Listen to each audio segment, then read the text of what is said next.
नमस्ते भाइयों। आज हम डेली लाइफ रूटीन में आज फिर एक टॉपिक के बारे में लेकर आए हैं जिसका नाम है हार्ट अटैक, जो एक हार्ट से रिलेटेड डिजीज है। और आपने देखा होगा कि आजकल कुछ सालों से लेके अभी कुछ रिसेंटली 2-3 सालों से हार्ट अटैक ब्लॉकेज वगैरह थोड़े ज़्यादा इंक्रीज हो रहे हैं। जिस डिजीज़ को लेके हार्ट से अकॉर्डिंग डिजीज़ को लेके बहुत ज़्यादा ही केसेस देखने को मिल रहे हैं।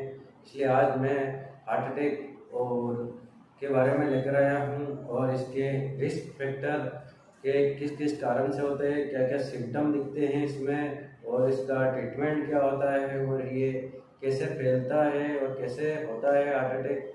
ठीक है, और इसके बारे में आज हम बात करेंगे। तो चलो स्टार्ट करते हैं हार्ट के बारे में।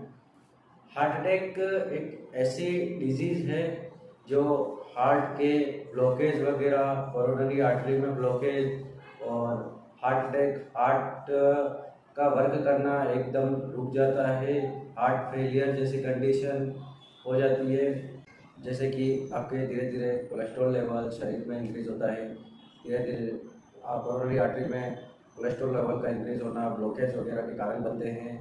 और रिसेंटली अचानक ही इसके कुछ हार्ट अटैक में जब हार्ट फेलियर की कंडीशन आती है तब तो सिम्टम वगैरह बहुत रेयर कंडीशन में दिखते हैं। ठीक है, अब मैं आपको इसके सिम्टम के बारे में बताऊंगा कि जब हार्ट अटैक आता है या फिर आने वाला हो तो क्या क्या सिम्टम दिखते हैं।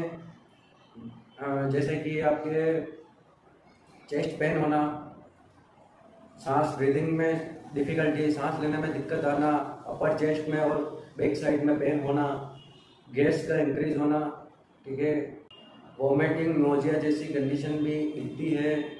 तो ये कुछ सिम्टम थे जो हार्ट अटैक होने पर हमें दिखते हैं। जैसे कुछ चीज़ों में आपको इसके सिम्टम एकदम ब्लड की वोमिटिंग होने के चांसेस भी रहते हैं कुछ कंडीशन में। जब हार्ट फेलियर या फिर आपके बोल में प्रॉब्लम आती है तो आपके वोमिटिंग जैसी कंडीशन, वोमिटिंग के साथ आपके ब्लड आने की कंडीशन भी रहती है। ठीक है, कुछ कंडीशनों में। अब हम बात करेंगे इसके रिस्क फैक्टर, कि इसके रिस्क फैक्टर क्या होते हैं, किस कारण से होता है, ठीक है, क्या क्या कारण है कि हार्ट अटैक होने के चांसेस बन सकते हैं। इसके रिस्क फैक्टर जैसे कि आपके शरीर में कोलेस्ट्रॉल लेवल का बढ़ना, ठीक है, ब्लॉकेज वगैरह होना, ब्लॉकेज वगैरह अधिक रहता है, फैटी एसिड, आपके शरीर में फैट का इंक्रीज होना, एक्स्ट्रा फैट होना जिससे कोरोनरी धमनियों पर दबाव पड़ता है और उससे ब्लॉकेज वगैरह के चांसेस रहते हैं। उसके बाद आपका हाइपरटेंशन होना, आपका बीपी बढ़ जाना, वो भी चांसेस रहते हैं आपके हार्ट फेलियर के। आपका ज़्यादा गुस्सा करना लोगों के ऊपर, किसी को देख कर एकदम हाइपर हो जाना, ठीक है, इस कंडीशन में आपको हार्ट अटैक आने के चांसेस रहते हैं बीपी के कारण। और इसके आता है आपके डायबिटीज़ मेलिटस। अगर आपको शुगर है, शुगर की बीमारी है, डायबिटीज़ है, तो वो भी चांस रखते हैं आपके कि हार्ट अटैक और ब्लॉकेज वगैरह रखने। उसके बाद आपका आता है स्मोकिंग। ये मोस्ट ऑफ रहता है स्मोकिंग का। स्मोकिंग का आपको मैंने पहले भी बताया था टीबी के बारे में, उसमें भी इसका रोल रहता है।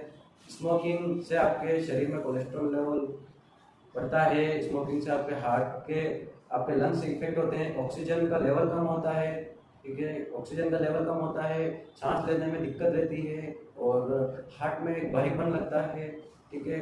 और ये धीरे धीरे आपके ब्लड में इन्फेक्शन फैलाता है जिससे आपके हार्ट का वर्क होता है, उसका वर्कलोड थोड़ा बढ़ जाता है, ठीक है। डीऑक्सीजन ब्लड को ऑक्सीजन में कन्वर्ट करके आपकी बॉडी में सप्लाई करता है, ठीक है।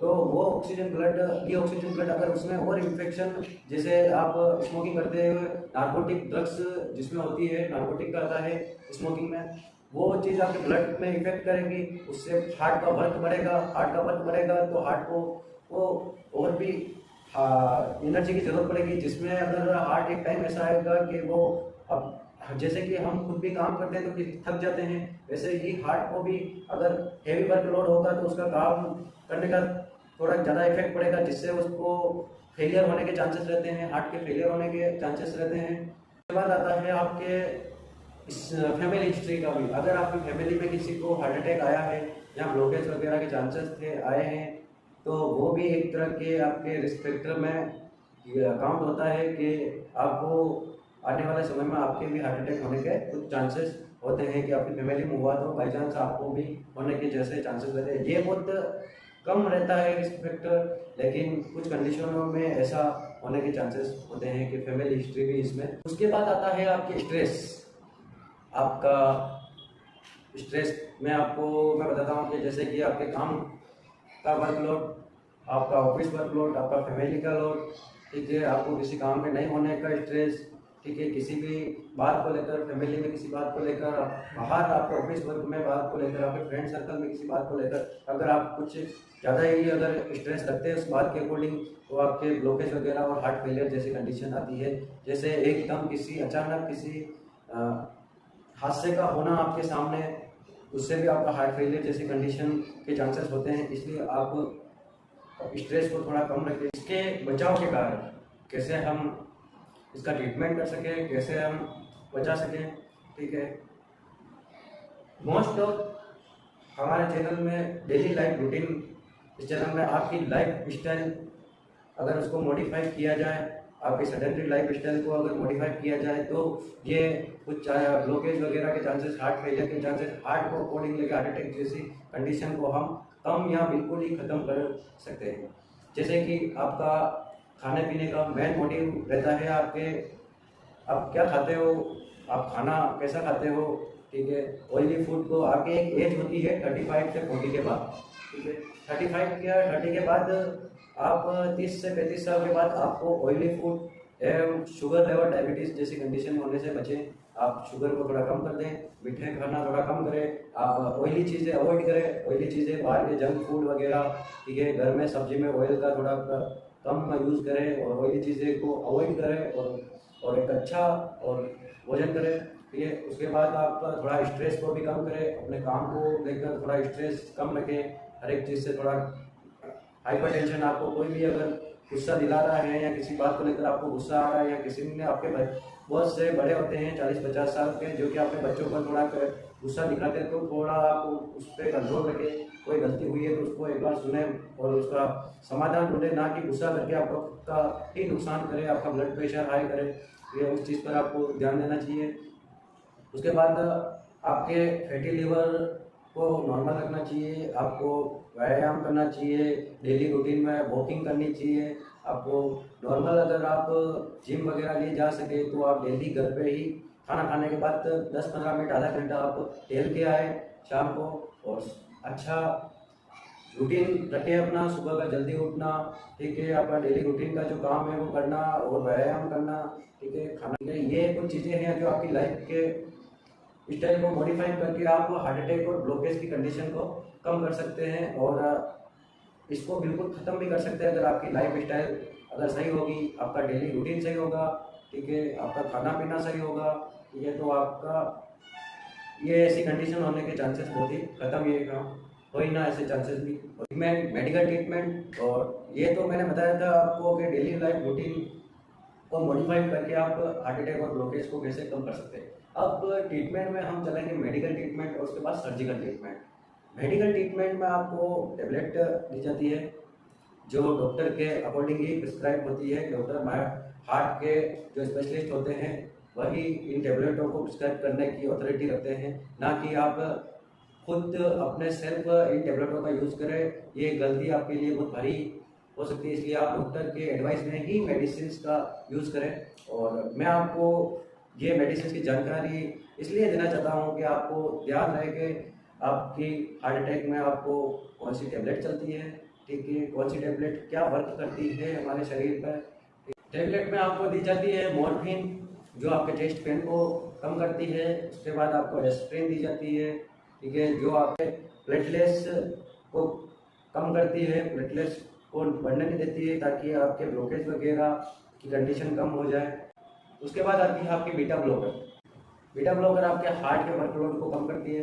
एट्रोस्टेंट, ये एट्रोस्टेंट आपके हार्ट अटैक, साइलेंट अटैक को रोकने में सहायक रहती है। ये मेडिसिन जो आपको रात तुम्हें नाइट में लेने के लिए डॉक्टर कहता है, ताकि आप रात को साइलेंट अटैक आने के चांसेस कम हो जाते हैं। आता है अपने सर्जिकल मैनेजमेंट में जैसे डॉक्टर सर्जरी करके उसको हार्ट अटैक ब्लॉकेज को रोकता है, ब्लॉकेज को सही करता है, हार्ट फेलियर की कंडीशन को सही करता है।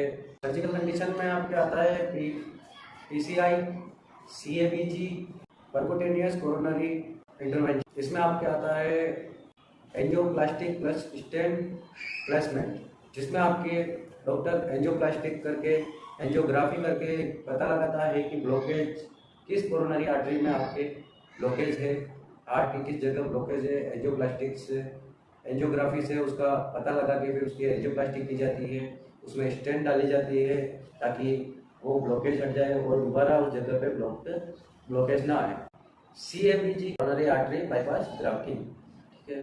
इसमें जो होता है कि आपके जो ब्लॉकेज के टाइम आपकी जो स्टेंट डाली गई थी उसको फिर से एंजियोग्राफी करके चेक किया जाता है, ठीक है। अगर उसमें कुछ दिक्कत आई है या दोबारा जब स्टेंट डालने के बाद दोबारा जब हार्ट अटैक आता है, ठीक है, तो उसमें आपकी एंजियोग्राफी करके वापस चेक किया जाता है कि आपकी उस जहाँ पे पहले स्टेंट डाली गई है अगर वहाँ कोई दिक्कत आई है तो आपको वापस कोरोनरी की बाईपास ग्राफ्टिंग करके उस वेन को कोरोनरी आर्टरी को वापस सही किया जाता है। ये कंडीशन जब आपकी पीसीआई फेल हो जाती है उसके बाद सीएबीजी करते हैं डॉक्टर सर्जरी में। इम्प्लांटेबल डिवाइस, आपके हार्ट में एक हार्ट को इलेक्ट्रोड करने के लिए डिवाइस लगाया जाता है, ठीक है, जिससे आपके हार्ट में ब्लॉकेज वगैरह, हार्ट फेलियर की कंडीशन नहीं आती है, ठीक है, वॉल ब्लॉकेज वगैरह नहीं आते हैं। एक पेस मेकर लगाया जाता है जो आपके हार्ट को पंप से बड़ी सर्जरी होती है हार्ट ट्रांसप्लांट, जिसमें आपका हार्ट पूरा एक बंद हो गया है, उसका काम करना हार्ट ने पूरी तरह से बंद कर दिया है, ठीक है।